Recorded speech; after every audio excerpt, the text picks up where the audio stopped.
Hi friends, என்னோட பேர் யோகேஷ். இன்றைக்கி நம்ம பார்க்க போகிற டாபிக் பார்த்திங்கன்னா இந்தியன் எக்கனாமியில் 6th chapter economic reforms. First introduction பார்த்துடலாம். எக்கனாமிக் ரிஃபார்ம்ஸை நம்ம நாட்டில் 1991 கொண்டு வந்திருப்பாங்க. அந்த டைமில் இந்த ரிஃபார்ம் ப்ராசஸை பற்றி நியூஸ் பேப்பர்லலாம் அவ்வளோவா அப்பியர் ஆகலை. இந்தியா வெளி கண்ட்ரியை சேர்ந்த எக்கனாமிக்ஸ் துறையை சேர்ந்த பெஸ்ட் எக்ஸ்பர்ட்ஸ் இந்தியாவோட எக்கனாமிக் ரிஃபார்ம்ஸ் பற்றி எழுதின புக்ஸ் பெரிய அளவில் பாராட்டப்பட்டுச்சு. இன்னுமே சில ஸ்டூடெண்ட்ஸ்க்கு அதுவும் எக்கனாமிக் பேக்ரவுண்டில் இல்லாத ஸ்டூடெண்ட்ஸ்க்கு இந்த ரிஃபார்ம் ப்ராசஸோட நல்லது கெட்டது அவ்வளோவா தெரியாது. இந்த வீடியோவில் நம்ம பார்க்க போகிற கண்டென்ட்ஸ் பார்த்தீங்கன்னா ஃபர்ஸ்ட் பார்த்தீங்கன்னா எக்கனாமிக் ரிஃபார்ம்ஸ். இதில் பார்த்தீங்கன்னா எக்கனாமிக் ரிஃபார்ம்ஸ்னால் என்னது, இது கூட பிளானிங் மாடல், வாஷிங்டன் கன்சென்சஸ், அப்புறம் மிக்ஸ்டு எக்கனாமி, இந்த 3 விஷயத்தை பற்றி பார்ப்போம். செகண்ட் பார்த்தீங்கன்னா எக்கனாமிக் ரிஃபார்ம்ஸ் இன் இந்தியா. இந்தியாவில் 1991 கொண்டு வந்த எக்கனாமிக் ரிஃபார்ம்ஸ் பற்றி பார்ப்போம். எதுக்காக நம்ம எக்கனாமிக் ரிஃபார்ம்ஸ் கொண்டு வந்தோம், அதுக்கான காரணத்தை பற்றிலாம் பார்ப்போம். அடுத்தது பார்த்திங்கன்னா லிபரலைசேஷன், ப்ரைவேட்டைசேஷன், குளோபலைசேஷன், இந்த 3 கான்செப்டை பற்றி பார்ப்போம். அதுக்கு அடுத்தது பார்த்திங்கன்னா ஜென்ரேஷன் ஆஃப் எக்கனாமிக் ரிஃபார்ம்ஸ். இந்தியாவில் கொண்டு வந்த எக்கனாமிக் ரிஃபார்ம்ஸை 4 ஜென்ரேஷனாக பிரிச்சிருப்பாங்க. ஒரு ஜென்ரேஷன்லேயும் என்னெல்லாம் பண்ணியிருக்காங்க, லைக் ப்ரைவேட் செக்டரை ப்ரொமோட் பண்ணுறது, டேக்ஸ் ரிஃபார்ம்ஸ் கொண்டு வர்றது, இந்த மாதிரி விஷயம்லாம் பார்ப்போம். ஃபைனலாக பார்த்திங்கன்னா the reform approach. Experts IMF, world பேங்கோடு சேர்ந்து கண்ட்ரீஸை 2 விதமாக கிளாஸிஃபை பண்ணியிருப்பாங்க. ஒன்று கிராஜுவலிஸ்டிக் அப்ரோச், இல்லைனா இன்க்ரிமெண்டல் அப்ரோச்னு சொல்லுவாங்க. Second stop and go approach. இந்த 2 அப்ரோச்சை பற்றி பார்த்து முடிக்க போகிறோம். ஃபர்ஸ்ட் பார்த்தீங்கன்னா எக்கனாமிக் ரிஃபார்ம்ஸ். எக்கனாமிக் ரிஃபார்ம்ஸுங்கிறது என்ன ப்ராசஸ்னால் எக்கனாமியில் கவர்மெண்ட் இல்லைனா ஸ்டேட்டோட ரோல் கம்மியாக்கிட்டு ப்ரைவேட் செக்டரோட ரோல் எக்ஸ்பேண்ட் ஆகுறது. இந்த மாதிரி ஒரு பாலிசி ஷிஃப்ட்டை ஒரு ஆல்டர்னேட்டிவ் டெவலப்மெண்ட் ஸ்ட்ராட்டஜியாக பார்ப்பாங்க. இந்த ஸ்ட்ராட்டஜி பார்த்தீங்கன்னா நிறைய ட்ரையல் அண்ட் எரர் மூலிமா எவால்வ் ஆச்சு. அப்படி கொண்டு வரப்பட்ட வேறு ஆல்டர்னேட்டிவ் டெவலப்மெண்ட் ஸ்ட்ராட்டஜிஸ் பற்றிலாம் நெக்ஸ்ட் பார்க்கலாம். ஃபர்ஸ்ட் பார்த்தீங்கன்னா பிளானிங் மாடல். சோவியத் யூனியனோட பிளானிங் மாடல் வர வரைக்கும் யூரோப்பியன் அமெரிக்கன் கண்ட்ரீஸில் கேபிட்டலிஸ்ட் எக்கனாமியை ஃபாலோ பண்ணிட்டு இருந்தாங்க. இங்கே பார்த்தீங்கன்னா ப்ரைவேட் செக்டர் தான் டாமினன்ட் ரோல் ப்ளே பண்ணிட்டு இருந்தாங்க. ஒன்ஸ் சோவியத் யூனியனோட பிளானிங் மாடல் கொண்டு வந்ததுக்கு அப்புறமா நிறைய டெவலப்பிங் கண்ட்ரீஸ் அவங்களோட இண்டிபெண்டன்ஸ்க்கு அப்புறமா சோஷியலிஸ்டிக் எக்கனாமியை ஃபாலோ பண்ண ஆரம்பிச்சாங்க. இங்கே பார்த்தீங்கன்னா கவர்மெண்ட் தான் டாமினன்ட் ரோல் ப்ளே பண்ண ஆரம்பிச்சாங்க. அதே மாதிரி ஓப்பன் எக்கனாமியாக விடலை. ஏன்னா ஃபாரின் இன்வெஸ்ட்மெண்ட்டுக்கு விட்டாங்கன்னா மல்டிநேஷ்னல்ஸ் டாமினேட் பண்ண ஆரம்பிச்சிடுவாங்கன்றதுக்காக.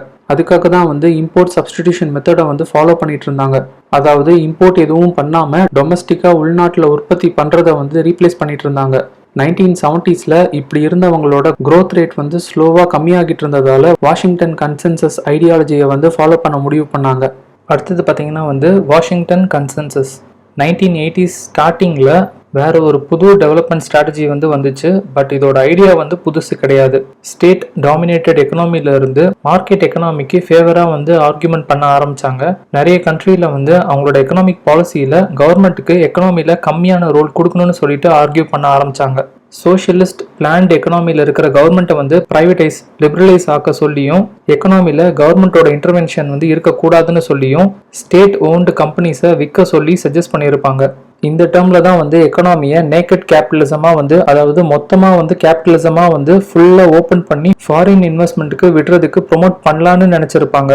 யுனைடெட் கிங்டமை சேர்ந்த தச்சர் அப்படிங்கிறவங்க எந்த ஒரு பொலிட்டிக்கல் டிபேட்டுக்கும் போகாமல் ஃபுல்லாக ப்ரைவேட்டைசேஷனுக்கு போகலான்னு சொல்லிட்டு முடிவு பண்ணியிருப்பாங்க. நம்மளுக்கு நல்லாவே தெரியும் 1929 கிரேட் டிப்ரெஷன் ஏற்பட்டிருக்கும். அப்போ கெனிஸ் அப்படிங்கிறவங்க எக்கனாமியில் ஸ்டேட் அதாவது கவர்மெண்டோட இன்டர்வென்ஷன் வேணும்னு சஜஸ்ட் பண்ணியிருப்பாங்க. அதை பேஸ் பண்ணி தான் அடுத்த டெவலப்மெண்ட் ஸ்ட்ராட்டஜி இருந்திருக்கும். அடுத்தது பார்த்தீங்கன்னா மிக்ஸ்டு எக்கனாமி.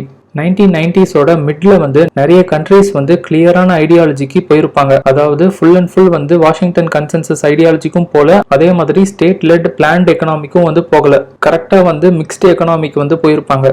ஈஸ்ட் ஏஷியன் எக்கனாமிஸான சவுத் கொரியா, சிங்கப்பூர்லாம் அவங்களோட மிக்ஸ்டு எக்கனாமி மூலயமா மார்க்கெட் ஓரியன்ட் பாலிசிஸ் கொண்டு பிரைவேட் செக்டரை என்கரேஜ் பண்ணியிருப்பாங்க. இதனால பார்த்தீங்கன்னா வறுமை கம்மியாக இருக்கும். எஜுகேஷன், ஹெல்த் கேரை ப்ரொமோட் பண்ணி ஹை growth ரேட்டை அச்சீவ் பண்ணியிருப்பாங்க. இந்தியாவில் 1990s ஸ்டார்டிங்கில் எக்கனாமிக் ரிஃபார்ம்ஸ் கொண்டு வரும்போது வேர்ல்டோட கண்ணோட்டத்தில் பார்த்தீங்கன்னா ப்ரைவேட்டைசேஷன், லிபரலைசேஷன், டீநேஷனலைசேஷனுக்கு ஃபேவராக தான் இருந்துச்சு. 1990s மிட்ல மிக்ஸ்டு எக்கனாமிக்கு ஃபேவராக வேர்ல்டோட வியூ இருந்ததோட வேர்ல்டு ட்ரேட் ஆர்கனைசேஷனும் குளோபலைசேஷனுக்கு ஃபேவராக இருந்தாங்க. இந்தியாவை பொறுத்த வரைக்கும் கவர்மெண்டால வந்து மெஜாரிட்டி பீப்புளை வந்து கன்வின்ஸ் பண்ண முடியல. எக்கனாமில வந்து ரிஃபார்ம்ஸ் வந்து தேவை, அதனால நம்மளுக்கு வந்து பெனிஃபிட் தான் சொல்லிட்டு கன்வின்ஸ் பண்ண முடியல. பட் ஃபியூச்சர்ல வந்து இதெல்லாம் மாறும்னு நம்புறாங்க. அடுத்தது பார்த்தீங்கன்னா வந்து எக்கனாமிக் ரிஃபார்ம்ஸ் இன் இந்தியா. நம்ம நாட்டில் நிதி நெருக்கடியும் பேலன்ஸ் ஆஃப் பேமெண்ட் கிரைசிஸும் வந்து ஏற்பட்டிருக்கும். அதாவது நம்ம பண்ண இறக்குமதிக்கெல்லாம் வந்து பே பண்ண முடியாமல் போயிருக்கோம். இதை வந்து கரன்சி கிரைசிஸ்னு வந்து சொல்லுவாங்க. இதனால் வந்து ஜூலை 23, 1991 எக்கனாமிக் ரிஃபார்ம்ஸ் ப்ராசஸை வந்து லான்ச் பண்ணியிருப்பாங்க. 1980ஸ்லேயே கவர்மெண்ட் வந்து எக்கனாமிக் ரிஃபார்ம்ஸ்க்கான ஃபஸ்ட்டு ஸ்டெப்பை வந்து எடுத்துருந்துருப்பாங்க. பட் வந்து பெரிய அளவில் பண்ணது வந்து 1990ஸ்ல தான். நம்மளோட 7th பிளானில் என்ன சொல்லியிருப்பாங்கன்னா வந்து எக்ஸ்போர்ட்டை இன்க்ரீஸ் பண்ணுறதுக்கு அதிகமாக எக்ஸ்டர்னல் பாரோயிங்ஸை, அதாவது கடன் வாங்குறதுக்கு மார்க்கெட் ரெகுலேஷனை இன்னும் கொஞ்சம் ரிலாக்ஸேஷன் பண்ணுறதுக்கு சொல்லியிருப்பாங்க. இதனால் பார்த்தீங்கன்னா வந்து க்ரோத் ரேட் வந்து இன்க்ரீஸ் ஆச்சு. பட் வந்து ஃபாரின் பாரோயிங்ஸ் மூலிமா வாங்கின காஸ்ட்லியான இம்போர்ட்ஸ்னால இண்டஸ்ட்ரீஸால் வந்து திரும்ப பே பண்ண முடியல. அதனால வந்து நம்ம கடன் பட்டிருப்போம். இதை தொடர்ந்து ஃபர்ஸ்ட் கல்ஃப் வார்னால 2 நெகட்டிவ் இம்பாக்ட் ஏற்பட்டிருக்கும். ஒன்று வந்து ஆயில் ப்ரைசஸ்லாம் வந்து ஏறி இருக்கும். இதனால நம்மளோட அந்நிய செலாவணி இருப்பு வந்து கம்மியாகிருக்கும். செகண்ட் வந்து கல்ஃப் கண்ட்ரீஸில் ஒர்க் பண்ணுற இந்தியன்ஸ்க்கு வந்து வேலை போய் அது மூலியமா வர பிரைவேட் ரெமிட்டன்ஸும் வந்து கம்மியாகிருக்கும். இந்த கல்ஃப் வார்னால பேலன்ஸ் ஆஃப் பேமெண்ட் கிரைசிஸ் ஏற்பட்டிருக்கும். இதனால வந்து நிதி பற்றாக்குறை வந்து ஜிடிபியில் 8%, ஹைப்பர் இன்ஃப்ளேஷன் வந்து 13% வந்து போயிருக்கும்.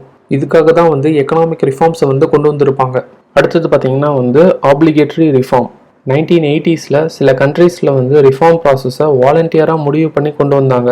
ஆனால் இந்தியாவை பொறுத்த வரைக்கும் இன்வாலண்டியராக, அதாவது விருப்பம் இல்லாமல் பேலன்ஸ் ஆஃப் பேமெண்ட் கிரைசிஸ்க்காக கவர்மெண்ட் எடுத்த முடிவு. ஐஎம்எஃபோட எக்ஸ்டெண்டட் ஃபண்ட் ஃபெசிலிட்டி ப்ரோக்ராம் மூலியமாக வந்து பேலன்ஸ் ஆஃப் பேமெண்ட் கிரைசிஸை சமாளிக்கிறதுக்கு கடன் வாங்கினாங்க. பட் ஐஎம்எஃப் வந்து நம்மளோட எக்கனாமியில் ரிஃபார்ம் கொண்டு வர சொல்லி சில கட்டாயமான கண்டிஷன்ஸ் போட்டிருப்பாங்க. என்ன மாதிரி கண்டிஷன்ஸ்லாம்னா வந்து ஃபர்ஸ்ட் பார்த்தீங்கன்னா வந்து 22% நம்மளோட பணத்தை வந்து மதிப்பிழக்க செய்ய சொன்னாங்க. அந்த டைமில் $1க்கு 21 ரூபீஸாக இருந்த நம்ம கரன்சி 27 ரூபீஸாக வந்து மதிப்பிழந்துச்சு. செகண்ட் பார்த்தீங்கன்னா வந்து இம்போர்ட் டேரிஃபை, அதாவது இறக்குமதி வரியை வந்து 130%லேருந்து 30%ஆக வந்து கம்மி பண்ண சொன்னாங்க. தேர்டு பார்த்தீங்கன்னா வந்து எக்ஸைஸ் டியூட்டிஸை வந்து 20% அதிகப்படுத்திக்கலாம்னு சொல்லியிருப்பாங்க.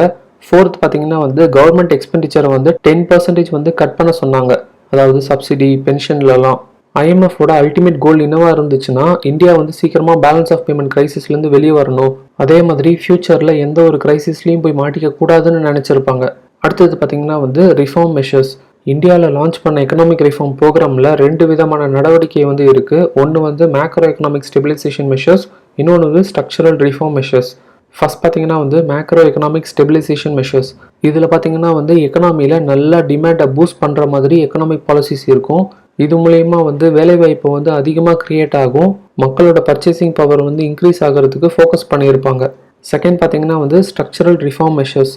இதில் பார்த்தீங்கன்னா வந்து எக்கனாமியில் கூட்ஸ் அண்ட் சர்வீசஸோட சப்ளையை பூஸ்ட் பண்ணுற பாலிசி ரிஃபார்ம்ஸ் வந்து இருக்கும். அதே மாதிரி மக்களோட பர்ச்சேசிங் கெப்பாசிட்டி இன்க்ரீஸ் ஆகணும்னா வந்து எக்கனாமியில் ஆக்டிவிட்டீஸ் வந்து அதிகமாகி இன்கம் வந்து அதிகமாகணும்னு சொல்லியிருப்பாங்க.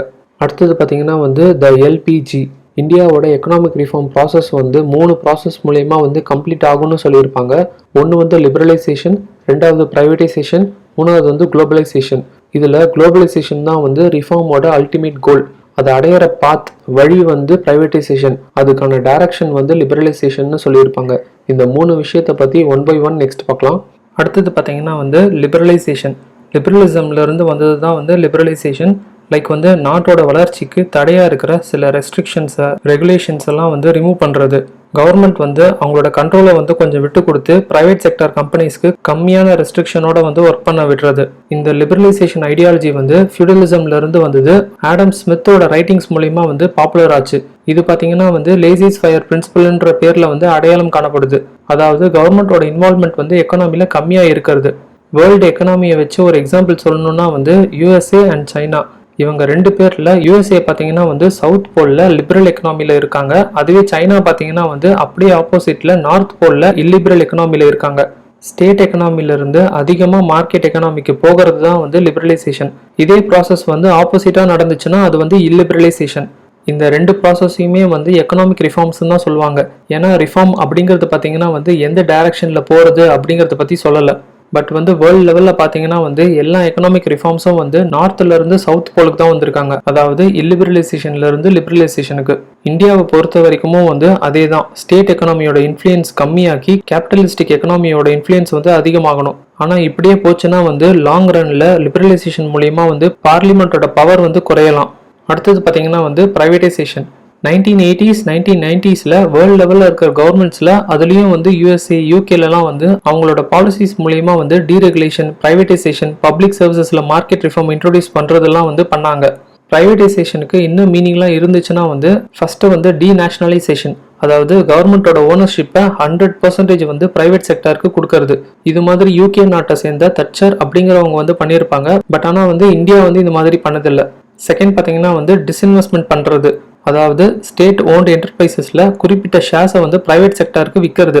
ஒருவேளை கவர்மெண்ட் வந்து 49% ஷேர்ஸ் செல் பண்ணாங்கன்னா ஓனர்ஷிப் வந்து கவர்மெண்ட் கிட்ட இருக்கும். அதுவே 51% செல் பண்ணாங்கன்னா ஓனர்ஷிப் வந்து பிரைவேட் செக்டருக்கு டிரான்ஸ்ஃபர் ஆகலாம். தேர்டு பார்த்தீங்கன்னா வந்து எக்கனாமிக் பாலிசிஸ் மூலியமா வந்து டைரக்டாவோ இன்டைரக்டாவோ வந்து பிரைவேட் செக்டரை எக்ஸ்பேண்ட் பண்ணுறதுக்கு ப்ரொமோட் பண்ணலாம். லைக் வந்து இண்டஸ்ட்ரீஸில் வந்து டீலைசன்சிங், டீரிசர்வேஷன் பண்ணுறது மூலியமா. அடுத்தது பார்த்தீங்கன்னா வந்து குளோபலைசேஷன். ஜென்ரலாக அப்படிங்கிறது என்னன்னா வந்து உலகமயமாதல், அதாவது நாடுகளுக்கு மத்தியில் வந்து பொருளாதார ஒருங்கிணைப்பை வந்து அதிகரிக்கிறது. குளோபலைசேஷன் வந்து 1800ஸ்லேருந்து 1930s வரைக்கும் வந்து இருந்துட்டு தான் இருந்துச்சு. பட் வந்து கிரேட் டிப்ரெஷன்னாலையும் 2 வார்னாலையும் வந்து தடைப்பட்டு போச்சு. அதனால வந்து நிறைய வர்த்தக தடை வந்து வர ஆரம்பிச்சுது. 1980ஸோட மிட்ல organisation of economic cooperation and development OECD இவங்கனால வந்து குளோபலைசேஷன் கான்செப்ட் வந்து பாப்புலர் ஆச்சு. இவங்க என்ன டிஃபைன் பண்ணியிருப்பாங்கன்னா வந்து ஏதாச்சும் பெனிஃபிட்காக கண்ட்ரி ஆரிஜின்ல இருந்து வெளியே கிராஸ் பார்டர் இன்வெஸ்ட்மெண்ட் பண்றது தான் வந்து குளோபலைசேஷன் சொல்லியிருப்பாங்க. இதுக்கப்புறமா வந்து வேர்ல்ட்ல இருக்கிற டெவலப்டு எக்கனாமிஸ் வந்து general agreement on tariffs and trade அப்படிங்கிறத வந்து வேர்ல்டு ட்ரேட் ஆர்கனைசேஷனா வந்து ரீப்ளேஸ் பண்ண சொல்லியிருப்பாங்க. அதுபடி வந்து 1995ல ரீப்ளேஸும் பண்ணியிருப்பாங்க. 1995ல OECD வந்து குளோபலைசேஷனுக்கு அஃபிஷியலான டெஃபினேஷன் கொடுத்துருப்பாங்க. என்னன்னா வந்து நேஷனல் எக்கனாமில இருந்து குளோபல் எக்கனாமியா மாறுறது, ப்ரொடக்ஷன் வந்து சர்வதேச அளவில் மாறுறது, நாடுகளுக்குள்ள வந்து ஃபினான்ஷியல் கேபிட்டல் வந்து இன்ஸ்டன்டா ஃப்ரீ ஃப்ளோவா ஆகுறதுன்னு சொல்லியிருப்பாங்க. குளோபலைசேஷனோட அஃபிஷியல் மீனிங் என்னன்னா வந்து வேர்ல்டில் இருக்கிற எக்கனாமிஸ் வந்து அவங்களோட goods and services, capital, labour ஃபோர்ஸ்லாம் வந்து எந்த தடையும் இல்லாமல் கிராஸ் பார்டர் மூவ்மெண்ட்டுக்கு வந்து அலோவ் பண்ணுறது. இந்த மாதிரி விஷயத்துக்கு ஒத்துக்கிட்டு சைன் பண்ணுறவங்களுக்கு இது வந்து foreign goods and services capital, இது வந்து indigenous goods and services capital, இவங்க வந்து ஃபாரின் லேபர், இவங்க வந்து நம்ம நாட்டு லேபர் அப்படிங்கிறதெல்லாம் வந்து கிடையாது. வேர்ல்டு ட்ரேட் ஆர்கனைசேஷனோட ஃபவுண்டிங் மெம்பர்ஸில் இந்தியாவும் வந்து ஒன்று. ஸோ வந்து குளோபலைசேஷனை ப்ரொமோட் பண்ணுற கடமை வந்து நம்ம நாட்டுக்கும் இருக்குது. அடுத்தது பார்த்தீங்கன்னா வந்து ஜென்ரேஷன் ஆஃப் எக்கனாமிக் ரிஃபார்ம்ஸ். இந்தியாவில் எக்கனாமிக் ரிஃபார்ம்ஸ் கொண்டு வந்ததுலேருந்து கவர்மெண்ட் வந்து 3 ஜென்ரேஷன் ஆஃப் ரிஃபார்ம்ஸை வந்து அனௌன்ஸ் பண்ணியிருப்பாங்க. 4வது ஜென்ரேஷனை வந்து எக்ஸ்பர்ட்ஸ் வந்து சஜஸ்ட் பண்ணியிருப்பாங்க. அடுத்தது வந்து நம்ம 4 ஜென்ரேஷன் ஆஃப் ரிஃபார்ம்ஸை வந்து 1 by 1 பார்க்கலாம். ஃபர்ஸ்ட் பார்த்தீங்கன்னா வந்து ஃபர்ஸ்ட் ஜென்ரேஷன் ரிஃபார்ம்ஸ் 1991லேருந்து 2000 வரைக்கும். 2001ல் கவர்மெண்ட் வந்து நம்மளுக்கு எக்கனாமிக் ரிஃபார்ம்ஸில் செகண்ட் ஜென்ரேஷன் ஆஃப் ரிஃபார்ம்ஸ் வந்து தேவைன்னு சொல்லிட்டு அனௌன்ஸ் பண்ணியிருப்பாங்க. அப்போ தான் வந்து 1991 பீரியடில் கொண்டு வந்த ரிஃபார்மை வந்து ஃபர்ஸ்ட் ஜென்ரேஷன் ஆஃப் ரிஃபார்ம்னு சொல்லிட்டு கூப்பிட்டுருப்பாங்க. ஃபர்ஸ்ட் ஜென்ரேஷன் ஆஃப் ரிஃபார்ம்ஸில் என்னெல்லாம் பண்ணியிருப்பாங்கன்னு பார்க்கலாம். ஃபர்ஸ்ட் பார்த்தீங்கன்னா வந்து ப்ரொமோஷன் ஆஃப் ப்ரைவேட் செக்டார். இதில் பார்த்தீங்கன்னா வந்து இம்பார்ட்டண்ட்டான பாலிசி டிசிஷன்ஸும் ரெஸ்ட்ரிக்ஷன்ஸ்லாம் வந்து ரிமூவ் பண்ணியிருப்பாங்க. லைக் வந்து டீலைசன்சிங், டீரிசர்வேஷன், அதாவது கவர்மெண்ட்டுக்கு எக்ஸ்க்ளூசிவாக ரிசர்வ் பண்ணியிருக்கிற இண்டஸ்ட்ரீஸை வந்து ப்ரைவேட் செக்டாருக்கு அலோவ் பண்ணுறது. அப்புறம் வந்து MRTP லிமிட்டை வந்து அபாலிஷ் பண்ணது. இது மூலிமா கம்பெனிஸ் வந்து கவர்மெண்ட் பர்மிஷன் இல்லாமல் அவங்களோட பிஸ்னஸை வந்து எக்ஸ்பேண்ட் பண்ணலாம். அடுத்தது பார்த்தீங்கன்னா வந்து கம்பெனிஸ் வந்து இவ்வளோதான் உற்பத்தி பண்ணணும்னு இருந்ததை வந்து நீக்கினாங்க. லோன்ஸை வந்து ஷேர்ஸாக கன்வெர்ட் பண்ணிக்கலாம்னு சொல்லியிருப்பாங்க. அடுத்தது பார்த்தீங்கன்னா வந்து இண்டஸ்ட்ரீஸை அமைக்கணும்னா அதுக்காக இருந்த என்விரான்மெண்டல் லாஸை வந்து எளிமையாக்குனாங்க. செகண்ட் பார்த்தீங்கன்னா வந்து public sector reforms. Public sector அண்டர்டேக்கிங்ஸை ப்ராஃபிட்டபுளாக, எஃபிஷியண்டாக, டிஸ்இன்வெஸ்ட்மெண்ட் பண்ணுறது ரிலேட்டடாக வந்து ஸ்டெப்ஸ் எடுத்துருந்துருப்பாங்க. தேர்ட் பார்த்தீங்கன்னா வந்து எக்ஸ்டர்னல் செக்டார் ரிஃபார்ம்ஸ். இதில் என்ன மாதிரி பாலிசிஸ்லாம் இருந்துச்சுன்னா வந்து இறக்குமதி பண்ணுறதுல இருந்த குவான்டிடேட்டிவ் ரெஸ்ட்ரிக்ஷன்ஸை வந்து நீக்கினாங்க. ஃப்ளோட்டிங் எக்ஸ்சேஞ்ச் ரேட்டுக்கு வந்து மாறினாங்க. அதாவது நம்மளோட கரன்சி வேல்யூ வந்து ஃப்ளக்சுவேட் ஆகிட்டே இருக்கும். எப்படின்னா வந்து ஃபாரின் எக்ஸ்சேஞ்ச் மார்க்கெட் ஈவெண்ட்டை பேஸ் பண்ணி. அடுத்தது குட்ஸ் அண்ட் சர்வீசஸோட ட்ரேடுக்காக நம்மளோட டொமஸ்டிக் கரன்சியை வந்து ஃபாரின் கரன்சியாக வந்து கன்வெர்ட் பண்ணிக்கலாம். அதே மாதிரி ஃபாரின் கரன்சியை வந்து நம்ம கரன்சிக்கு கன்வெர்ட் பண்ணிக்கிறது. அப்புறம் கேபிட்டல் அக்கௌண்ட்டில் வந்து ரிஃபார்ம்ஸ் கொண்டு வந்தது. ஃபாரின் இன்வெஸ்ட்மெண்ட்டுக்கு பர்மிஷன் கொடுத்தது. அடுத்தது வந்து ஃபாரின் எக்ஸ்சேஞ்ச் மேனேஜ்மெண்ட் ஆக்டை வந்து கொண்டு வந்தது. அடுத்தது பார்த்தீங்கன்னா வந்து செகண்ட் ஜென்ரேஷன் ரிஃபார்ம்ஸ். கவர்மெண்ட் வந்து 2001ல் செகண்ட் ஜென்ரேஷன் ரிஃபார்ம்ஸை வந்து லான்ச் பண்ணாங்க. இதில் என்னெல்லாம் பண்ணியிருப்பாங்கன்னா வந்து ஃபஸ்ட்டு வந்து ஃபேக்டர் மார்க்கெட் ரிஃபார்ம்ஸ். இதில் பார்த்தீங்கன்னா வந்து அட்மினிஸ்ட்ரேட் ப்ரைஸ் மெக்கானிசம் ஏபிஎம்மை வந்து டிஸ்மேண்டல் பண்ணி நீக்கியிருப்பாங்க. இதுதான் வந்து ரிஃபார்ம் ப்ராசஸில் இந்தியாவில் சக்ஸஸ் ஆனதுக்கு பேக் போனாக இருந்துச்சு. அட்மினிஸ்ட்ரேட் ப்ரைஸ் மெக்கானிசம்னா என்னன்னு பார்க்கலாம். எக்கனாமியில் நிறைய ப்ராடக்ட்ஸோட ப்ரைஸை வந்து கவர்மெண்ட் தான் வந்து ஃபிக்ஸ் பண்ணுவாங்க. லைக் வந்து சுகர், பெட்ரோலியம், ஃபர்டிலைசர்ஸ், ட்ரக்ஸ்லாம். பட் ஆனால் வந்து இந்த மாதிரி மேஜர் ப்ராடக்ட்ஸை ப்ரொடியூஸ் பண்ணுறது யாருன்னு பார்த்தீங்கன்னா வந்து ப்ரைவேட் செக்டர் தான். பட் வந்து மார்க்கெட் பிரின்சிபல் படி விற்க முடியாமல் ப்ராஃபிட் கம்மியாக தான் வந்து கிடைக்குது. இதனால அவங்களோட இண்டஸ்ட்ரீஸை வந்து எக்ஸ்பேண்ட் பண்ணாமல் இருப்பாங்க. அதோட விளைவாக வந்து சப்ளை டிமாண்ட் கேப் வந்து ஏற்படும். அதனால தான் வந்து இந்த மார்க்கெட் ரிஃபார்ம்ஸ் மூலிமா வந்து சில ப்ராடக்ட்ஸை வந்து மார்க்கெட் பிரின்சிபல் படி விற்கலாம்னு சொல்லியிருப்பாங்க. பெட்ரோலியம் செக்மெண்ட்ல கெரோசின் ஆயில், எல்பிஜிலாம் வந்து இன்னுமே வந்து அட்மினிஸ்ட்ரேட் ப்ரைஸ் மெக்கானிசம்ல தான் இருக்கு. பட் ஆனால் வந்து பெட்ரோல், டீசல், லூப்ரிகன்ட்லாம் வந்து ஏபிஎம்ல இருந்து வெளியே கொண்டு வந்திருப்பாங்க. அதே மாதிரி சில ட்ரக்ஸையும் வந்து வெளியே கொண்டு வந்திருப்பாங்க. அடுத்தது பார்த்தீங்கன்னா வந்து பப்ளிக் செக்டார் ரிஃபார்ம்ஸ். இதில் பார்த்தீங்கன்னா வந்து ஸ்ட்ராட்டஜிக் டிஸ்இன்வெஸ்ட்மெண்ட்டுக்கு இன்டர்நேஷனல் டைஅப்ஸ், ஃபங்க்ஷனல் அட்டானமி வழங்குறதெல்லாம் வந்து பண்ணியிருப்பாங்க. தேர்ட் பார்த்தீங்கன்னா வந்து reforms in government and public institutions. கவர்மெண்ட்டோட ரோலை வந்து கண்ட்ரோலர்ல இருந்து ஃபெசிலிட்டேட்டராக கன்வெர்ட் பண்ணாங்க. ஃபோர்த் பார்த்தீங்கன்னா வந்து லீகல் செக்டார் ரிஃபார்ம்ஸ். இதில் பார்த்தீங்கன்னா வந்து அவுடேட்டடான லாஸ், அப்புறம் முரண்பாடான சட்டங்களை வந்து அபாலிஷ் பண்ணுறது, IPC, code of criminal procedure, labour laws, company laws, cyber லாஸ்லாம் வந்து ரிஃபார்ம்ஸ் கொண்டு வந்திருப்பாங்க. அடுத்தது பார்த்தீங்கன்னா வந்து reforms in critical areas. Government வந்து கிரிட்டிக்கல் ஏரியாஸ்னு சொல்கிற இன்ஃப்ராஸ்ட்ரக்சர் செக்டாரில் அக்ரிகல்ச்சர், எஜுகேஷன், ஹெல்த் கேர்லலாம் வந்து ரிஃபார்ம்ஸ் கொண்டு வந்திருப்பாங்க. இந்த ரிஃபார்மில் வந்து 2 செக்மெண்ட் இருக்கும். ஒன்று வந்து ஃபேக்டர் மார்க்கெட் ரிஃபார்ம்ஸ்க்கு சிமிலராக இருக்கிறது. ரெண்டாவது கார்ப்பரேட் ஃபார்மிங், அக்ரிகல்ச்சர் செக்டரில் research and development, irrigation, inclusive education and health கேர்லாம் வந்து வரும். இது போக வந்து சில இம்பார்ட்டன்ட் ஏரியாஸில் வந்து ஃபோக்கஸ் பண்ணியிருப்பாங்க. ஃபர்ஸ்ட் பார்த்தீங்கன்னா வந்து ரிஃபார்ம்ஸை வந்து ஸ்டேட்ஸ் வந்து ஸ்டார்ட் பண்ணியும் இவங்களுக்கு சப்போர்ட்டிவ் ரோல் வந்து சென்டர் வந்து ப்ளே பண்ணுவாங்க. செகண்ட் பார்த்தீங்கன்னா வந்து ஃபிஸ்கல் கன்சல்டேஷனுக்காக சென்டரில் வந்து ஃபிஸ்கல் ரெஸ்பான்சிபிலிட்டி அண்ட் மேனேஜ்மெண்ட் ஆக்டை வந்து கொண்டு வந்திருப்பாங்க. அதே மாதிரி ஸ்டேட்ஸில் வந்து ஃபிஸ்கல் ரெஸ்பான்சிபிலிட்டி ஆக்ட். தேர்ட் பார்த்தீங்கன்னா வந்து சென்ட்ரல் பாலிசிஸ் மூலியமா வந்து ஸ்டேட்ஸ்க்கு வந்து அதிகமான ஃபிஸ்கல் லிவரேஜ் வந்து கொடுத்தாங்க. ஃபோர்த் பார்த்தீங்கன்னா வந்து டெவலப்மெண்ட் ப்ரோக்ராம்ஸ் மூலியமா வந்து சோஷியல் செக்டாருக்கு, அதுலேயும் வந்து ஹெல்த் கேர், எஜுகேஷனுக்கு வந்து அதிகமான அட்டென்ஷன் கொடுத்தாங்க. அடுத்தது பார்த்தீங்கன்னா வந்து third generation reforms. 10th plan launch பண்ணும்போது தேர்ட் ஜென்ரேஷன் ரிஃபார்ம்ஸை வந்து அனௌன்ஸ் பண்ணாங்க. இதில் பார்த்தீங்கன்னா வந்து இன்க்ளூசிவ் growth அண்ட் டெவலப்மெண்ட்டுக்காக பஞ்சாயத்தி ராஜ் இன்ஸ்டிடியூஷன் சைடில் வந்து ஃபோக்கஸ் பண்ணியிருப்பாங்க. அடுத்தது பார்த்தீங்கன்னா வந்து ஃபோர்த் ஜென்ரேஷன் ரிஃபார்ம்ஸ். இது வந்து அஃபிஷியலாக அனௌன்ஸ் பண்ணது கிடையாது. 2002 ஸ்டார்டிங்கில் எக்ஸ்பர்ட்ஸ் வந்து சஜஸ்ட் பண்ணது இன்ஃபர்மேஷன் டெக்னாலஜி எனபிள்டு இந்தியான்னு. அடுத்தது பார்த்தீங்கன்னா வந்து த ரிஃபார்ம் அப்ரோச். வேர்ல்டு லெவலில் எக்கனாமிக் ரிஃபார்ம்ஸ் ப்ராசஸை வந்து 1980s மிட்ல வெஸ்டர்ன் யூரோப், நார்த்தன் அமெரிக்காவில் வந்து ஆரம்பிச்சது. ஒன்ஸ் வாஷிங்டன் கன்சென்சஸ் ஐடியா வந்து ஃபேமஸ் ஆகவும் வேறு கண்ட்ரீஸில் இதுக்கு சிமிலராக வந்து ரிஃபார்ம்ஸ் ஃபாலோ பண்ணாங்க. அப்போ வந்து எக்ஸ்பர்ட்ஸ் வந்து IMF, வேர்ல்டு பேங்கோட சேர்ந்து கண்ட்ரீஸை வந்து 2 விதமாக கிளாஸிஃபை பண்ணாங்க. ஒன்று வந்து கிராஜுவலிஸ்டிக் அப்ரோச், இன்னொன்று வந்து ஸ்டாப் அண்ட் கோ அப்ரோச். 1991 இந்தியா கொண்டு வந்த ரிஃபார்ம் ப்ராசஸை வந்து எக்ஸ்பர்ட்ஸ் வந்து கிராஜுவலிஸ்டிக் அப்ரோச்னு சொன்னாங்க. அதாவது ஐடியாலஜியில் வந்து பெரிய சேஞ்ச் எதுவும் இருக்காது. அதுவே சில கண்ட்ரீஸில் லைக் வந்து பிரேசில், அர்ஜென்டினா, சவுத் ஆஃப்ரிக்காலலாம் பார்த்தீங்கன்னா வந்து ஸ்டாப் அண்ட் கோ அப்ரோச்சில் வந்து ரிஃபார்ம்ஸ் கொண்டு வந்திருப்பாங்க.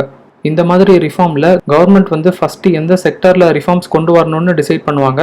அப்புறம் அதுக்கான ப்ரீ ரெக்வஸ்டிஸை வந்து பின் பாயிண்ட் பண்ணி ஆக்டிவேட் பண்ணுவாங்க. இந்த மாதிரி ரிஃபார்ம்ஸில் நம்ம எக்ஸ்பெக்ட் பண்ணுற மாதிரி எக்கனாமிக் ரிசல்ட்ஸ் கிடைக்கும். ஆனால் இந்த அப்ரோச் வந்து இந்தியாவுக்கு வந்து செட் ஆகாது. நம்மளோட கவர்மெண்ட் ஆஃப் இந்தியா வந்து டிரான்ஸ்ஃபர்மேஷனல் ரிஃபார்ம்ஸை, அதாவது ஸ்டாப் அண்ட் கோ அப்ரோச்சை வந்து கொண்டு வரதுக்கு புஷ் பண்ணியிருப்பாங்க.